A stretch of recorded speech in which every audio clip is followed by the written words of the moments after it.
Conference will now be recorded.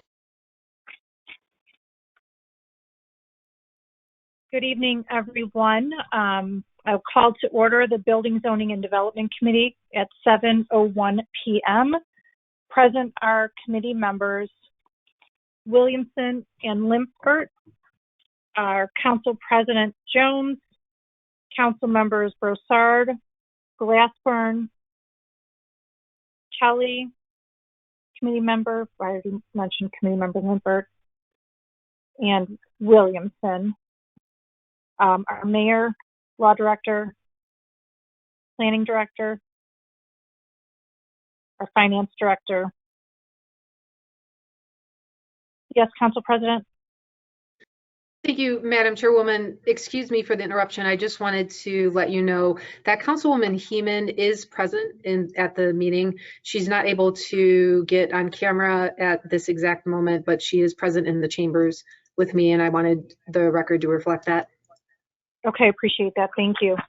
Council Member Heeman and guests.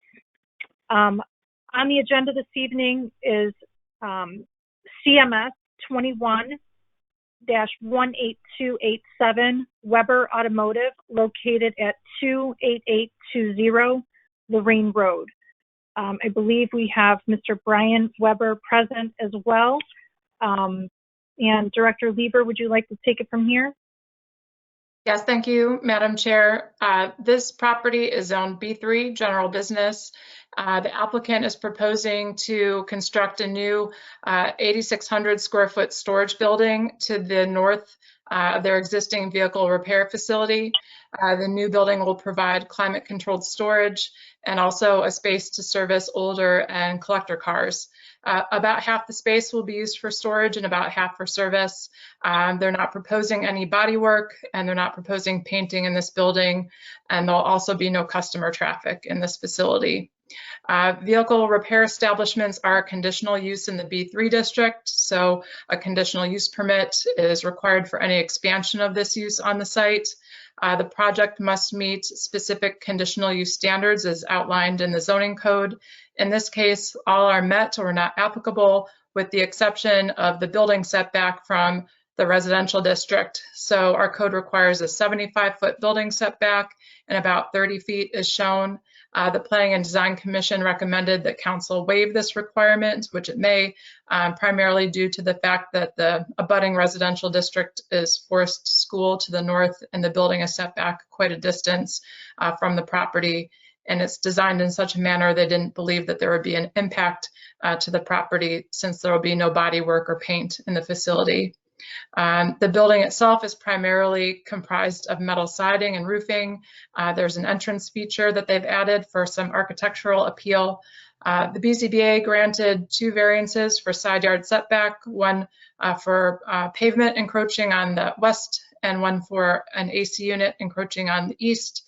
They're using a combination of standard and pervious pavement to meet our stormwater requirements.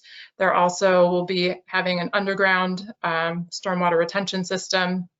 They're also proposing a new 6-foot high fence along the east property line in the rear portion of the lot.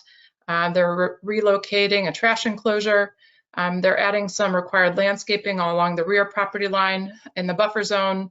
And they're also adding some building lighting, relocating one site light and installing a second.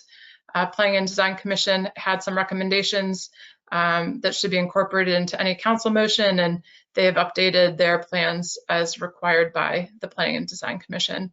If I've missed anything, Mr. Weber can feel free to chime in, or if council has questions, I'll be happy to answer them.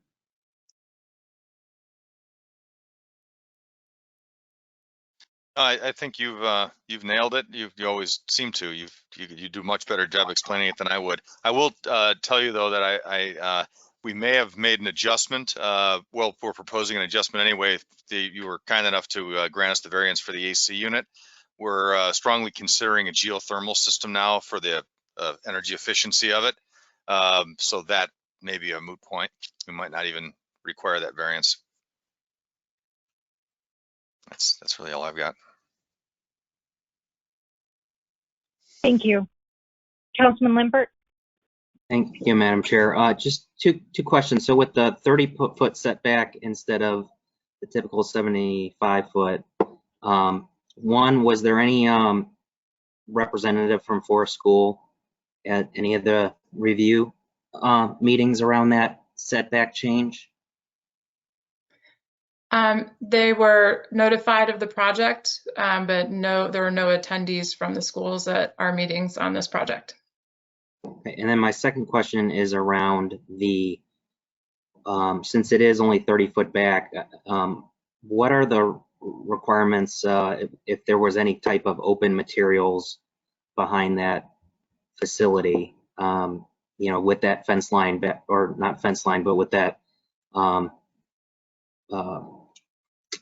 boundary between the school and the building that's pretty close to where the playground is for that school, and just wondering what the expectations were, what the limitations are as far as having materials stored outside in that setback area. Madam Chair, the remaining 30 feet is entirely like landscaped area, so there won't be any area in the site plan to store materials outside. There was no proposal by the applicant to have any outdoor storage with this project, so the expectation is all vehicles and equipment so used will be inside the building.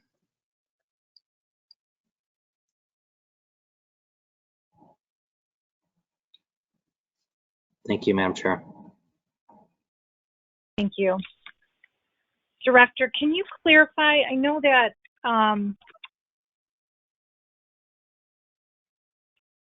no body work or painting is taking place in the building. Are we assured that it won't take place outside of it as well?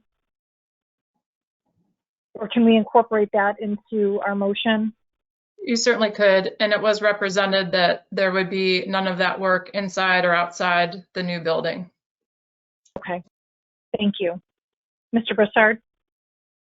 Thank you, Madam Chair. Just a comment. I've had the pleasure of meeting Brian a couple of times since he relocated his business to North Olmsted from Fairview Park.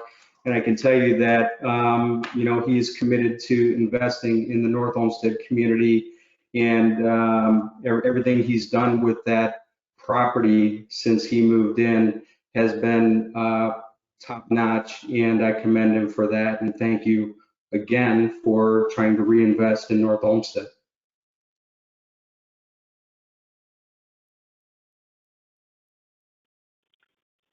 Let the record reflect that our Human Resources Director is present. Are there any additional questions?